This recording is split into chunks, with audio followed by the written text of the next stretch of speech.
Lorsque le client t'envoie les images, c'est de mauvaise qualité ou encore ce sont les images qui sont coupées ou encore tu sais pas où exactement trouver les images libres de droit. Dans cette vidéo, je vais te montrer 6 sites internet que j'utilise au quotidien lors de mes créations. Il faut savoir que c'est très important d'avoir des photos de bonne qualité ou encore des photos qui vont te permettre d'aller au bout de ta création. Tu es tombé sur la bonne vidéo, reste jusqu'à la fin parce que le 6e site c'est vraiment celui qui vient.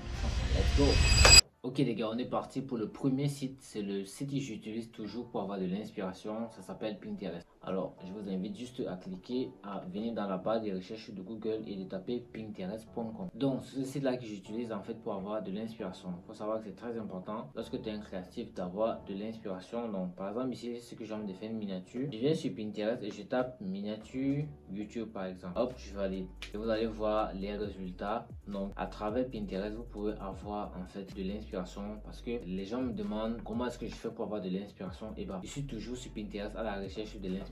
Et donc parfois je peux jumeler YouTube et Pinterest, mais probablement je suis sur Pinterest parce que ici vous allez voir la plupart des miniamakers ou bien des créateurs, ils ont un compte Pinterest où les gars publient régulièrement en fait leurs travaux. Et donc si j'ai besoin de réaliser une miniature, voilà, je vais juste cliquer là-dessus. Et l'algorithme de Pinterest est très puissant parce que en fonction de ce que tu cliques, ça te génère en fait des miniatures similaires. Donc avec Pinterest en fait vous pouvez voilà trouver de l'inspiration pour vos miniatures. Normalement sur Pinterest également vous pouvez trouver les images libres de droit. Par exemple, si vous tapez étudiant, le seul truc avec Pinterest c'est que parfois en fait les images ne sont pas de très bonne qualité. Honnêtement, c'est pas de très bonne qualité. Si je télécharge par exemple ici, vous allez voir, on vient là, hop, dès que je télécharge, vous allez voir l'image pèse 26 kg. 26 kg c'est pas du tout de bonne qualité. Et donc c'est ça le seul truc. J'utilise que Pinterest en fait pour trouver de l'inspiration. Je ne télécharge pas mes images ici. Et donc les gars, vous pouvez en fait feuilleter Pinterest si vous avez besoin de l'inspiration pour vos créations. On va passer maintenant au deuxième site internet que j'utilise régulièrement dans mes créations. Alors le deuxième site internet ici c'est Freepik. On va venir ici, moi j'avais déjà ouvert la page. Alors en fait ce qu'il faut savoir c'est que Freepik c'est un site normalement payant mais qui a quand même certaines fonctionnalités gratuites. Et donc moi j'ai quand même un compte professionnel que j'utilise. Donc ici j'ai accès à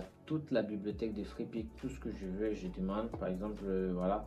Ici, j'ai tapé le mot-clé étudiant. Donc, si par exemple, vous avez besoin, je vais dire par exemple homme en costume. Voilà, si par exemple, j'ai envie de faire une miniature, qu'est-ce que j'ai écrit? Homme en costume, pas couture.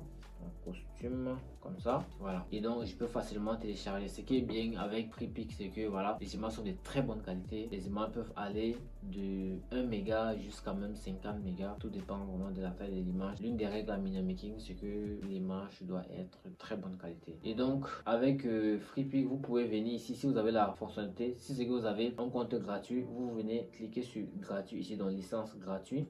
Comme ça va juste vous donner toutes les images en fait qui sont libres gratuitement. Vous pouvez télécharger. Je pense qu'avec ça, vous pouvez quand même pas mal avoir des images qui peuvent vous aider. Sinon, moi j'ai l'abonnement et du coup, je peux cliquer sur Prime. Prime ici, c'est tout ce qui est payant et là, je peux télécharger facilement. Donc, c'est le deuxième site que j'utilise en fait pour avoir des images de bonne qualité. Par exemple, si je dois faire des illustrations sur la miniature, si je dois ajouter d'autres personnages que la personne principale.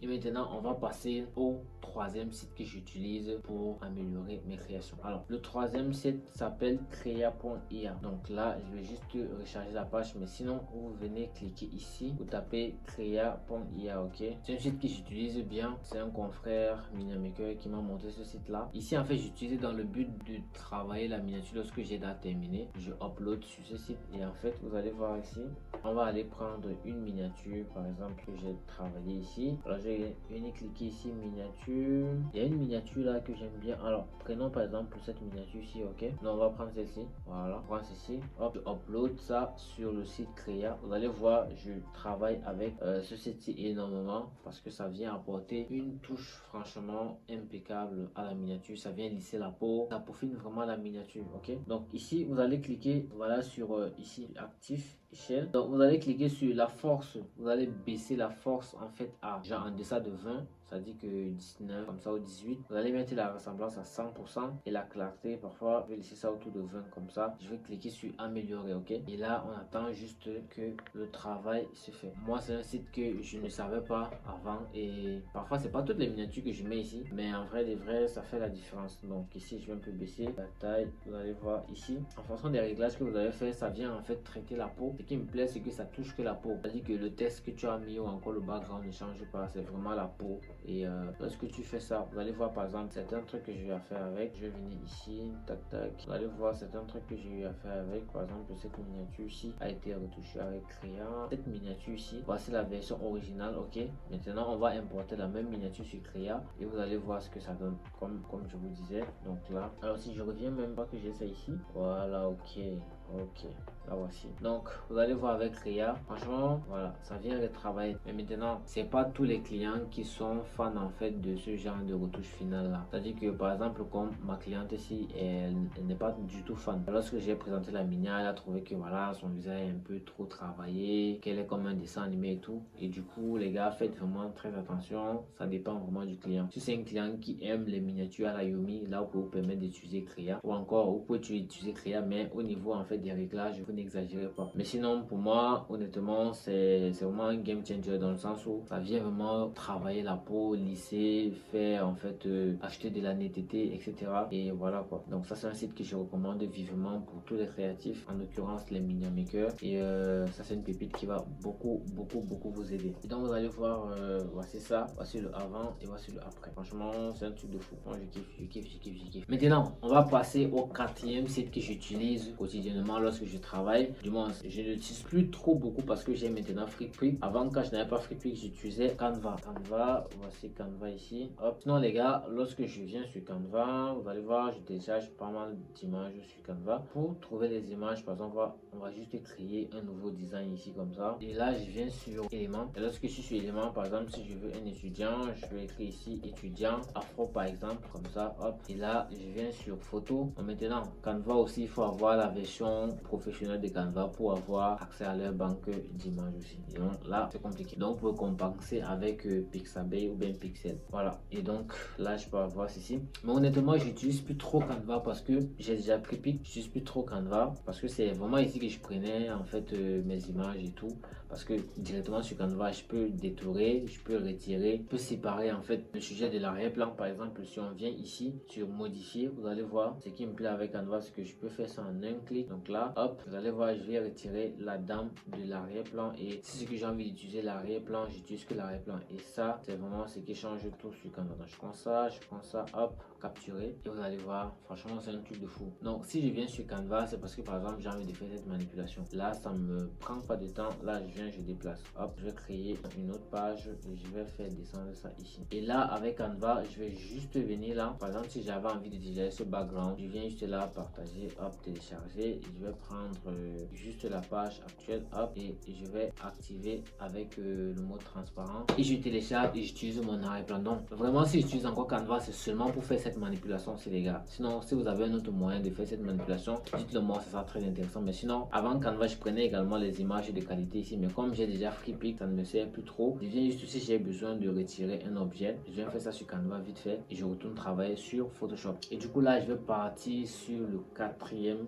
en fait site que j'utilise, qui est vraiment un site incroyable les gars. Franchement, vous allez voir, on va aller en fait sur encore une fois sur notre navigateur et vous allez taper OnCrop.ai comme ça et vous allez cliquer, je pense que c'est sur le premier, ok, vous allez cliquer en fait sur le premier lien. Je vais mettre tous les liens en description hein. Et on va venir ici sur télécharger et maintenant vous allez voir, on va juste prendre une image comme ça, on va prendre cette image ici, hop, et vous allez voir ce que le site internet va faire. Donc ici par exemple, là je vais venir ici, je vais augmenter comme ça et là je vais venir sur générer. Donc par exemple, j'ai besoin qu'il me gère par exemple avec les pieds et tout, et donc là je vais venir sur générer. Vous allez voir ce que le site est capable de faire. Franchement, ça c'est un site que je recommande vivement. Les clients t'envoient les images où il s'est filmé, il était à côté, genre il était adossé sur un mur et du coup le mur a coupé en fait une partie de la photo. Vous voyez en fait ce que en fait l'IA a fait par rapport à la photo de Zlatan. Franchement, ça c'est un truc incroyable. C'est un site que je kiffe beaucoup sans vous mentir. Et lorsque vous téléchargez, ça vient quand même avec une bonne résolution, ok.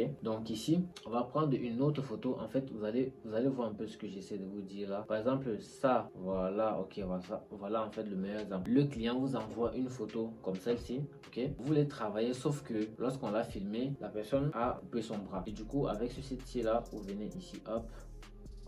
vous augmentez ça comme ça et même vous pouvez faire comme ceci. Et là, ça va venir générer automatiquement les restes des parties. Ça, c'est un game changer, les gars. Honnêtement, vraiment le site où si tu es resté jusqu'ici, c'est vraiment la pépite, hein, honnêtement. Et là, hop, ça n'a pas vraiment encore tout pris. Je vais encore augmenter ici, hop. Et là, je vais taper sur générer. En fait, c'est ce que j'ai fait parce que je voulais utiliser cette image ici. Là, maintenant, je peux prendre n'importe quelle image que je veux sur Internet, même si c'est coupé, même si c'est mal placé. Et j'applique ça dessus. Et les gars, franchement, ça change tout. Et là, je télécharge ma photo. Et boum, on a la photo directement sur la machine. Et ça, c'est tellement réaliste, les gars. Franchement, trop le kiff, hein. Honnêtement, c'est trop le kiff. Et on va passer au dernier site que j'utilise. Par exemple, on a cette image ici. Donc là, ça permet d'upscale les images facilement. Comme site que vous pouvez également utiliser pour upscale les images, c'est leonardo.ai. Si vous voulez que je fasse une vidéo là-dessus, je vais le faire. Et du coup, je vais venir ici. Je vais taper Remini ici. Je vais venir sur Mini pour que ça lance leur application. Et du coup, on attend que leur application se lance. Je vais là, cliquer là et je vais charger la photo que je viens d'agrandir en fait avec le site OnCrop. Et du coup là ça charge. Vous allez voir, le seul truc ici c'est qu'on ne peut pas en fait modifier, c'est à dire que les paramètres sur Remini, pas les ajuster. Donc là ça va faire le travail seul, ça va me proposer un résultat et si je veux chauffer ça, je chauffe. Si ça ne me plaît pas, peut-être je vais aller voir ailleurs, c'est tout. Mais voilà, ça peut aider, ça peut dépanner et je pense que depuis que j'ai ça, quand même ça me dépanne de temps en temps. Honnêtement, ça me dépanne. Et le souci que j'ai également avec Leonardo, c'est que c'est un peu lent. Honnêtement, c'est un peu lent. Donc là, je vais cliquer sur télécharger et vous allez voir Remini quand même. Ça renvoie la photo avec une bonne qualité. Rappelez-vous, notre image ne pesait même pas 1 méga, mais là maintenant ça fait 1,4 méga. Et ça change tout. Donc là, voilà ce que Remini propose. Voilà. Honnêtement, je trouve que c'est bien, hein. Donc, par exemple, regardez les images que justement, c'est ouf, hein. J'ai dû upscale les images ici. Donc, franchement, c'est un truc qui dépend, les gars. C'est un truc qui dépend. Donc, si vous voulez avoir accès à Remini, intégrez mon canal de formation, mon canal Telegram. Ok, j'ai un canal ici de formation gratuite. Le canal s'appelle Vendeur de Pelles. Ok, les gars, vous intégrez le canal. À l'intérieur, il y a des formations, il y a des cours que j'ai déjà préconçus pour vous. Vous allez voir tout ça ici. Vous intégrez, nous sommes déjà 71 membres dans le canal. Vous intégrez ce canal là. Je vais mettre le lien, voilà, du bot dans le canal pour que vous puissiez bénéficier de cela. Donc, en gros, les gars, c'était les 6 sites internet que j'utilise au quotidien pour mes travaux de Minimaker. Ce que tu es resté jusqu'à la fin de cette vidéo, ça veut dire que tu connais OnCrop, le site OnCrop, et tu connais également Remini. C'est-à-dire que tu peux agrandir les photos qui sont mal prises, qui ont été coupées, découpées, tout ça. En plus, tu peux les upscale facilement pour avoir une bonne qualité. Sur Remini, c'est que genre, si la photo n'est pas trop pixelisée, le rendu sera encore meilleur. Mais si c'est trop pixelisé, ça a tendance un peu à dénaturer la photo et tout. Donc, les gars, vous savez ce qu'il vous reste à faire, les gars. Si tu as aimé cette vidéo, vas-y, lâche-moi un pouce bleu, vas-y, commente, abonne-toi et tout. Et si tu ne me connais pas, je m'appelle Ersan Sodea, je suis un simple vendeur de pelles et voilà, c'était là les 6 sites internet que j'utilise pour mes conceptions. C'est Ersan, peace out.